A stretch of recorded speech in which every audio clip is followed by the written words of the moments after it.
Let's turn our attention now to the US Supreme Court because there's a hearing taking place today in a case which will determine the availability of a widely used abortion drug. The case was brought by pro-life groups and doctors in Texas, and they claim that the regulatory approval of the drug mifepristone and subsequent revisions making it more widely available were flawed. It's the first abortion case to come to the conservative-dominated Supreme Court since it overturned the landmark Roe v. Wade judgment that had guaranteed women's right to terminate a pregnancy. The outcome could, in effect, outlaw abortions, even in states that have not chosen to ban abortions. Let's speak to Kelly Badin, Vice President of Public Policy at the Guttmacher Institute, which is a research organisation focused on sexual and reproductive health and rights worldwide. You're currently at the rally there in Washington. Thanks for taking the time to join us. I did a bit of a summary there, but could you just explain what is being deliberated on, what will be deliberated on from today onwards?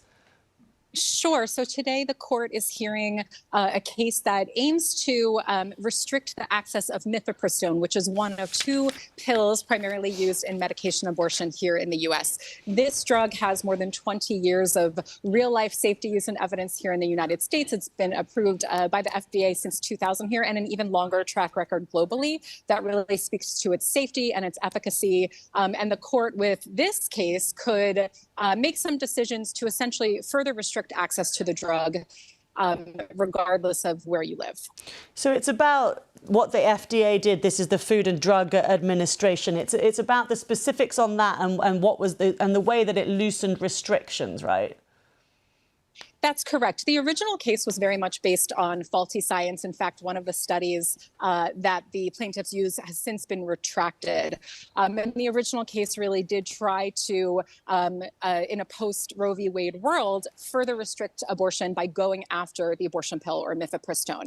Now, a question before the court now is less about that original FDA approval of mifepristone and more about the specific contours of its access and legality in the provision of that drug now in the U.S. However, to have the Supreme Court be taking up another abortion case so quickly after they overturned Roe v. Wade, I think really signals alarm for the many Americans, the majority of Americans who want to see abortion remain legal. Well, and it could have a big impact, couldn't it, the result of this?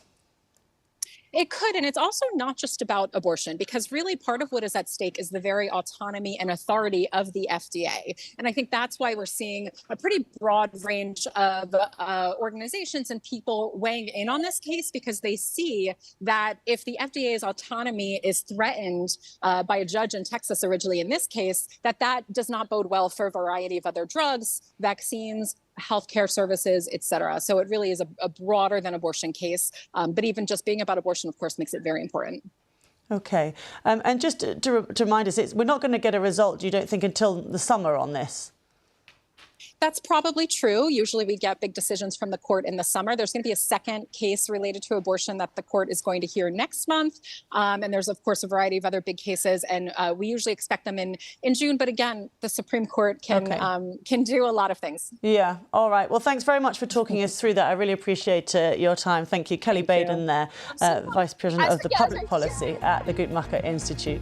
Do stay with us here on BBC News. Bye for now.